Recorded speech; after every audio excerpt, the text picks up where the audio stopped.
5 minute बिरलोरिक जी के जौन कथाई गोले बड़े हाँ ओकरा हम दर्शावतनी।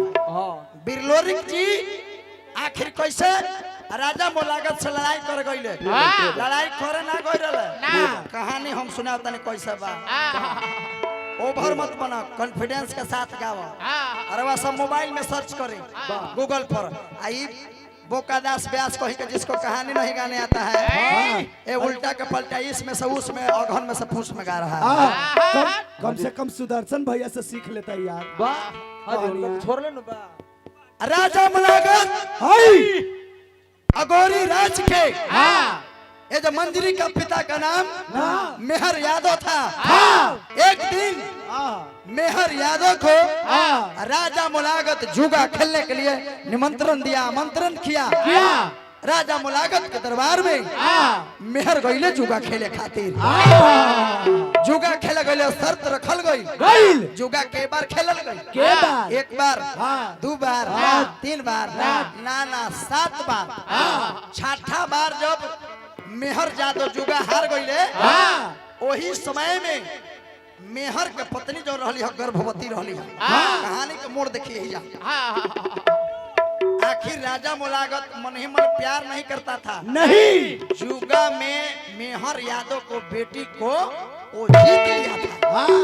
यहाँ कहानी है, पढ़ो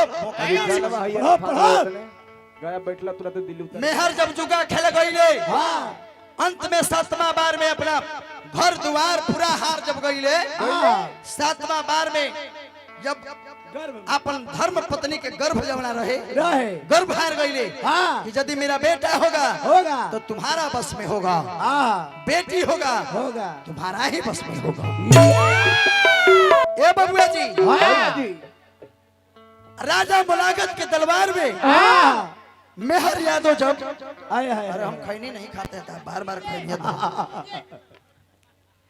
जब जुगा खेल ले अपना धर्म पत्नी के गर्भ हार गईले कभी भाव में लिखत अरे कि हार गईले देखो मेहर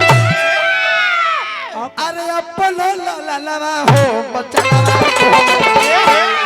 बचनवा कहले आज रहे गर्भ के भीतरवा हो बचनवा कहले।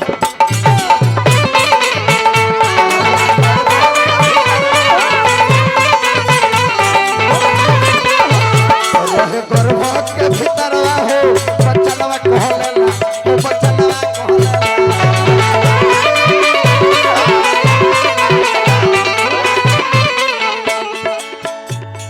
अरे 6 बार हार गईले मेहर देखो जादो 6 बार हार गईले जुगा मेहर यादव।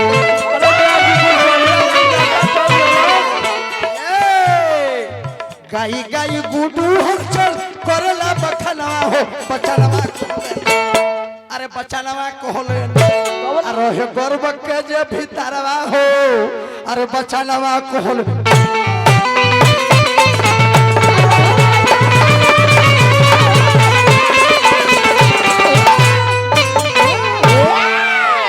ए बाबूजी जुगा में जब हार गईले राजा मुलागत सेना सजा के मेहर यादव के धर्म पत्नी के लग गईले तुम्हारा पति तुम्हें हार गया है, तुम्हारे साथ साथ तुम्हारा गर्भ भी हार गया है। और तत्पश्चात देखिए मेहर यादव के धर्म पत्नी के गर्भ से बेटा नाम भई बेटी भई जेकर नाम पड़ल मंजरी। ओकर गांव घर के नाम रहे चांदा। अरे वह सब पढ़ी देले ओकर गांव घर के नाम रहे चांदा आज ऐसे नाम रहे मंजरी। मंजरी के कहले कि ये मंजरी हमार बा सियान भइले लेकिन ओकर माई मंजरी कहले कि ए राजा तोरा में यदि क्षमता बा तो हम अपना बेटी के शादी तय कर दे। तोरा औकात बा तो तू ओकरा से युद्ध करके हरा के तू हमर बेटी के लेके चल जाइए। तब मंजरी के माई का कहली यही बलिया जिला में माता पिता मंजरी के एगो क्षत्रिय कुलवीर अहिर जदुवंशी में वीर लोरिक जी के नौजवान के खोजल गए। जो 85 मन का तलवार भांजता था और गुली डंडा खेलता था 82 मन का। गुली और डंडा खेलता था वो भी 82 मन का और 85 मन का तलवार भांजते थे जिनका नाम था वीर लोरिक यादव। और इतना ही नहीं मेरे दोस्तों, आज जो हमारे बाप दादा कान में उंगली डाल के लोरकाइन गाते हैं वो वीर लोरिक यादव का जन्म दिया हुआ है लोरकाइन। लोरकाइन हम लोग गाते हैं वीर लोरिक यादव का देन है। ध्यान दो, ये हमारा से बतियाता है तो यही जा भाव लागो।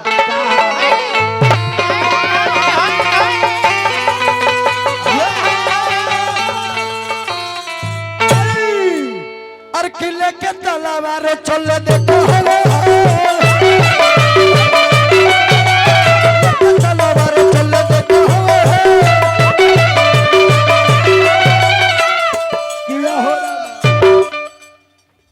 किया हो राम हो खेला गल जुधावा देखो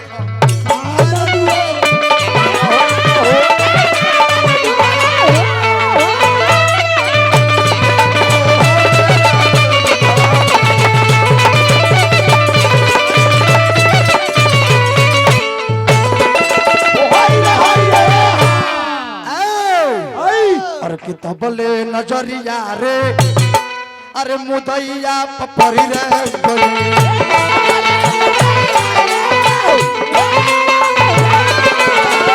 कितबले नजरिया रे मुदैया पपरी रे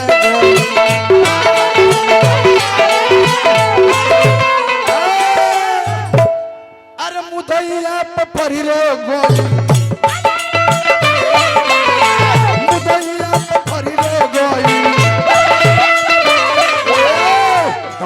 नजरिया रे अरे मुदैया पपरी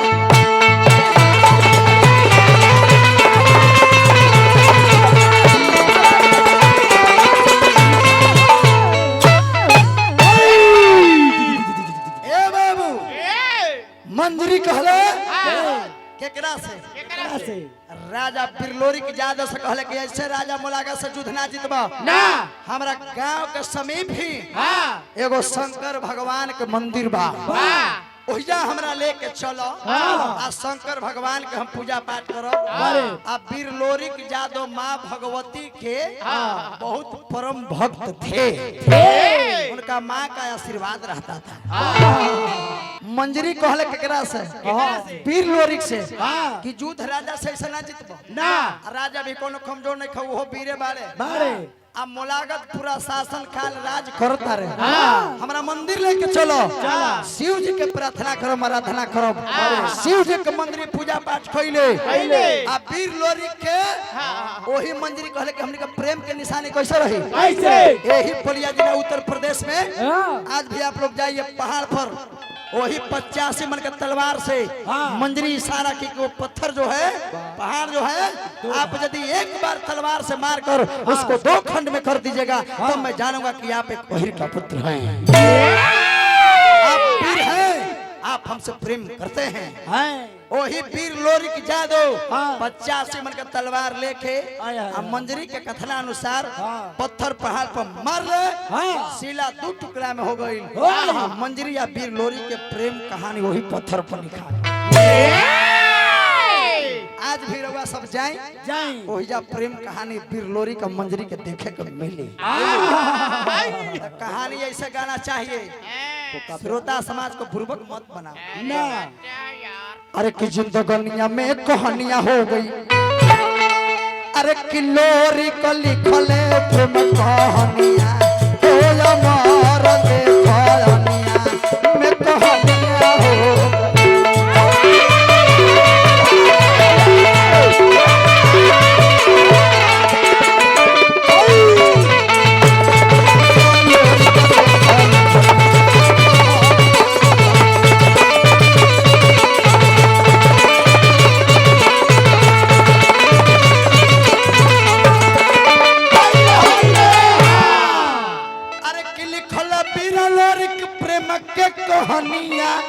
जिंदगनिया में अमर हो गई।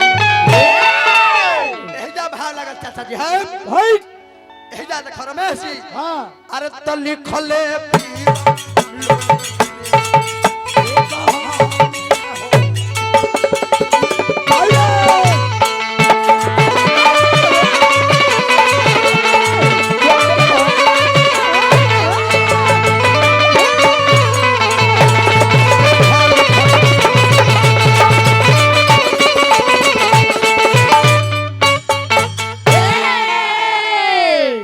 गुडू हलचल जादो गावेला कहानिया जिंदगनिया में अमर हो गई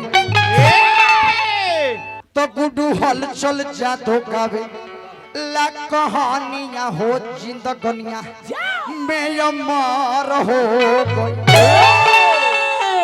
यही गीतवा के छपरा जिला में चल जाए हाँ। तनी बेली धर थोरे धार धार यही चीजवा के छपरा जिला में जाम तो कैसा लोग नाची है कैसे कि गुडू कहानियां हो जवनिया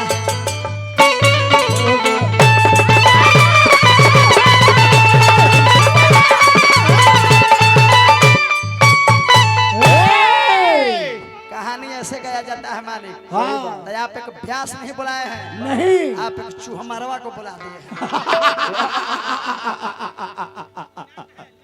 हाँ जी बाल काटे वाला को बुला अब हम तो जात के का तो डोम है ही एक बार आप सबको हम हरिंदर भैया हाँ। कमलेश भैया हाँ। आपको मैं निमंत्रण दूंगा दूंगा बहुत जल्द हाँ। मेरा बेटा का जन्मदिन आने वाला है तुरंत आए है अगला महीना सितंबर में जय। 2 महीना के बाद उस दिन यो कुत्ता के बुलाएंगे हम हाँ इस कुत्ता को भी निमंत्रण देकर मैं बुलाऊंगा हाँ जो आज बोल रहा है कि गुडू हलचल जात का जादू नहीं है नहीं। उस दिन मैं निमंत्रण देकर तुझे भी बुलाऊंगा कुत्ता हाँ। और उस दिन मेरे पूरे जदुवंशी भाई तुमको मारेंगे जूता निकाल के कि गुडू हलचल कौन जात है